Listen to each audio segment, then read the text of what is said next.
আসসালামু আলাইকুম। আমরা আজকে স্ট্রং ভার্সেস উইক লাইভ ট্রেডগুলো দেখার চেষ্টা করব, কীভাবে একটা শক্তিশালী কারেন্সি এবং দুর্বল কারেন্সির ভিতরে কি পার্থক্য হয়, আর একটা শক্তিশালী কারেন্সি এবং একটা দুর্বল কারেন্সির এক্সচেঞ্জ করলে কিভাবে প্রফিট হয়। তো সেটা আমরা এখন লাইভ ট্রেডের মাধ্যমে এটা দেখার চেষ্টা করব। তো সর্বপ্রথম আমরা দেখে নিই যে আজকের তারিখটা কত তারিখ। বর্তমান তারিখ হচ্ছে বাংলাদেশ সময় তারিখ হচ্ছে যে মানডে 30শে জানুয়ারি। 30 জানুয়ারি, আর সময় হচ্ছে এখন বাজে 6:30। 6:30 বাজতেছে বাংলাদেশ টাইম। তো আমরা এখন চার্টে যাব আর অবস্থাগুলো দেখব, এবং আমাদের পূর্বের যে ট্রেডগুলো চলতেছিল 2-4 ঘন্টা আগে স্ট্রং ভার্সেস উইকের যে ট্রেডগুলো চলতেছিল সেই লাইভ ট্রেডগুলো আমরা এখন দেখার চেষ্টা করব। হ্যাঁ, আমরা এখন চার্টে চলে আসছি। MT4 চার্টে আছি আমরা। এখানে চার্টে কি দেখতে পাচ্ছি যে ইউরো উইক আর স্ট্রং হচ্ছে জাপান এবং ইউএসডি। তো সেক্ষেত্রে ইউরো হচ্ছে নিম্ন অবস্থান, মানের দিক দিয়ে একদম সবচেয়ে কম। সে উইক অবস্থায় আছে, দুর্বল অবস্থায় আছে, আর শক্তিশালীভাবে আছে জাপান এবং ইউএসডি। এখন ওই দুই কারেন্সির ভিতরে স্ট্রং ভার্সেস উইক, যখন দুর্বল কারেন্সির সাথে স্ট্রং কারেন্সির এক্সচেঞ্জ হবে তো বিশাল প্রফিট হবে। সেক্ষেত্রে জাপান ইউরো জাপান আমরা যদি দেখি, তো ইউরো জাপান, তো এখানে দেখা যায় যে ইউরো জাপান স্ট্রং মার্কেট স্ট্রংয়ের সাথে চলতেছে। মার্কেট স্ট্রংয়ের সাথে চলতেছে এখানে 72 পিপস। টোটাল 3 ঘন্টার ভিতরে 72 পিপস ব্যবধান একটা স্ট্রং ভার্সেস উইকের ভিতরে। ইউরো ইউএসডি, যেহেতু ইউএসডি স্ট্রং, ইউরো ইউএসডি। আচ্ছা, ইউরো ইউএসডি আমরা ওপেন করে দেখবো যে ইউরো ইউএসডি এইখানেও দেখা যাচ্ছে যে ইউএসডির দিকে মার্কেট ধরতেছে প্রায় 64 পিপস। তার মানে হলো ইউরো জাপানে আমরা 70, এখানে সে প্রায় 150 পিপস। এখনও মার্কেট নামতেছে, যতক্ষণ স্ট্রেংথ থাকবে ততক্ষণই সে নামতে থাকবে। এদিকে যদি আমরা ইউরো ওয়াডি দেখি, ইউরো ওয়াডি যেহেতু ওয়াডিও কিছুটা স্ট্রং আছে। ইউরো ওয়াট কোথায় আছে ইউরো ওয়াট? এই ইউরো ওয়াট যদি দেখি, তো সেখানেও আমরা দেখতে পাবো যে এই 2 ঘন্টার ভিতরে যে ব্যবধানটা হইতেছে সেখানে 50 পিপসের মতো। আচ্ছা, ঠিক আছে, সেখানেও ট্রেড চলতেছে রানিং আমাদের। ইউরো ক্যাট, যেহেতু ক্যাটও স্ট্রং আছে, তো সেখানে দেখি euro cat, yes euro cat, এখানেও আমাদের ট্রেড চলতেছে। যেটা আমরা এসএল যদি সামনে নিয়ে আসি, এখন যদি এসএল হিট করে তারপরে প্রফিট থেকে যাবে এখানে প্রফিট আছে মিনিমাম প্রায় 60 পিপস।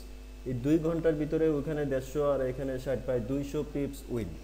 200 pips win. এখানে আমরা আরেকটা যদি দেখি, এটা কি দেখলাম? Euro cat. আচ্ছা, ইউরো ক্যাট এখানে হলো। আরেকটা হলো যে ইউরো এনজেড অবশ্য আমাদের এন্ট্রি নেওয়া হয় না, যেহেতু এটা দুর্বল অবস্থায় আছে। তারপরে অবস্থাটা দেখি আমাদের ডাউন, ফুল ডাউন চলতেছে। এভাবে সিএচএফও মোটামুটি স্ট্রং। তো ইউরো সিএচএফ যদি দেখি, তো সেখানেও ডাউন, ফুল ডাউন চলতেছে। যদি আমাদের এন্ট্রি থাকতো সেখানেও হয়তো প্রায় 18 পিপসের মতো। যাই হোক, এগুলো আমাদের এন্ট্রি নেওয়া হয় নাই। আর অন্যদিকে যদি আমরা ইউরো ইউএসডি, তো দেখলাম যে কি অবস্থা চলতেছে, সুপার ডাউন চলতেছে মার্কেট। এই ক্ষেত্রে আবার যদি আমরা দেখি যে নর্মাল অবস্থায় ইউরো থেকে উইক, সবচেয়ে বেশি উইক ইউরোর পরে যে আছে সে হলো জিবিপি। তাহলে আমরা জিবিপি ইউএসডি যদি দেখি, জিবিপি ইউএসডি যেহেতু strong USD, GBP USD super down চলতেছে। জিবিপি ইউএসডি যদিও আমাদের এন্ট্রি পড়ে না এখানে, তো সেক্ষেত্রে জিবিপি ক্যাট স্ট্রং পজিশন আছে। জিবিপি ক্যাট দিয়ে আমরা চেক করে দেখব অবস্থাটা কি দাঁড়ায়। জিবিপি ক্যাট সুপার ডাউন, মাত্র স্টার্ট হইতেছে, আরও হয়তো হইতে পারে। তো যেহেতু জিবিপি কিছুটা স্ট্রং, ফুল উইক না, তো সেক্ষেত্রে ক্যাডও ফুল স্ট্রং না, সেক্ষেত্রে রানিং মাত্র শুরু। এন্ট্রি নিলে এটা নেওয়া যেতে পারে। আচ্ছা, যাই হোক, এন্ট্রি আমাদের হয় নাই এখানে। জিবিপি জাপান যদি দেখি, জিবিপি জাপান সেখানেও ডাউন, মার্কেট ডাউন চলতেছে। এক্ষেত্রে আমরা যে জিনিসটা দেখলাম সেটা হলো যে মার্কেট সর্ব অবস্থায় স্ট্রংয়ের সাথে চলে, স্ট্রং ভার্সেস উইক। আর এই ক্ষেত্রে যদি strong USD strong, Japan strong, তাহলে মার্কেটটা কী হবে সেটা দেখি। ইউএসডি জাপান, কেউ যদি মনে করে যে আমরা ইউএসডি জাপানে, ইউএসডি জেপিওয়াই সবসময় ট্রেড করি, তো আপনি যদি ট্রেড করে থাকেন আজকের দিনে, তো ইউএসডি জাপানে দেখেন আপনার অবস্থা। ইউএসডি জাপানে আপনি হয়তো বাই দিচ্ছেন, তো সেটা বাইয়ের দিকে যাচ্ছে, কিন্তু আবার একই জায়গায় পড়ে আছে।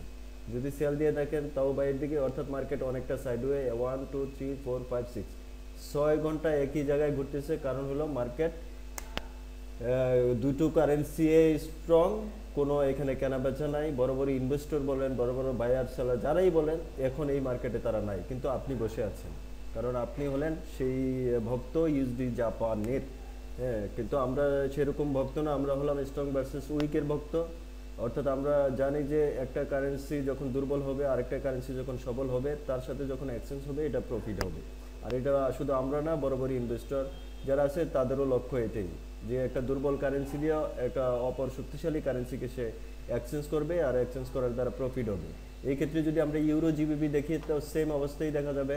ইউরো জিবিবি, তাও যেহেতু ইউরো উইক, জিবিবি সামান্যতম স্ট্রং থাকার কারণে জিবিবি ডাউন হচ্ছে। এটাকে সামান্যতম স্ট্রং হওয়ার কারণে সে ডাউন হয়ে যাচ্ছে, ইউরো জিবিবি ডাউন।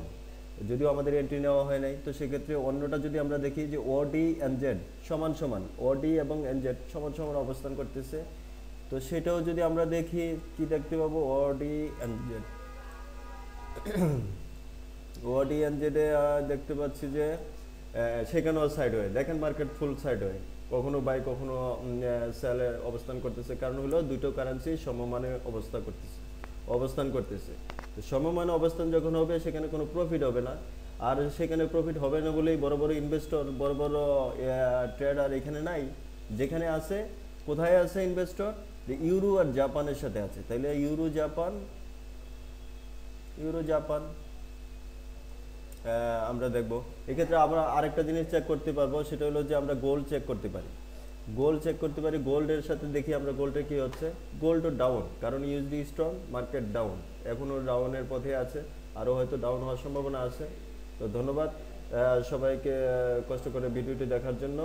আমরা আমাদের কারেন্সি স্ট্র্যাটেজি ব্যাপারে যেটা বলে থাকি, যে শক্তিশালী বনাম দুর্বল। যখন মার্কেট শক্তিশালী অবস্থান করবে, কোনো কারেন্সি শক্তিশালী অবস্থান করবে, আর তার বিপরীতে যখন কোনো উইক কারেন্সি থাকবে, তো সেই কারেন্সির ভিতরে অনেক ব্যবধান থাকবে, পিপস বেশি পরিমাণ হবে। সেটা আপনি দীর্ঘদিন 1 মাস 2 মাস 3 মাস বসে থাকতে হবে একটা ট্রেডের জন্য, এরকম না। আপনি অল্প সময়ের ভিতরে 200-250 পিস 300 পিস ইজিলি আর্ন করতে পারেন। এজন্য আমরা চেষ্টা করব স্ট্রং ভার্সেস উইকের সাথে কারেন্সি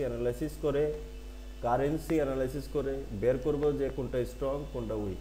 আর এটা সহজ পদ্ধতি, কারেন্সি স্ট্র্যাটেজি, যেটা আমাদের গ্রুপ আছে ফেসবুকে, সেখানে বিস্তারিত পোস্ট দেওয়া আছে, আমরা সেটা পড়ার চেষ্টা করব। আর বাকি যদি বিশেষ কিছু জানার থাকে, তো অনলাইনে আমরা আছি, অনলাইনে আমাদের সাথে যোগাযোগ করবেন, আমরা চেষ্টা করব এই ব্যাপারে সহযোগিতা করার জন্য। ধন্যবাদ সবাইকে।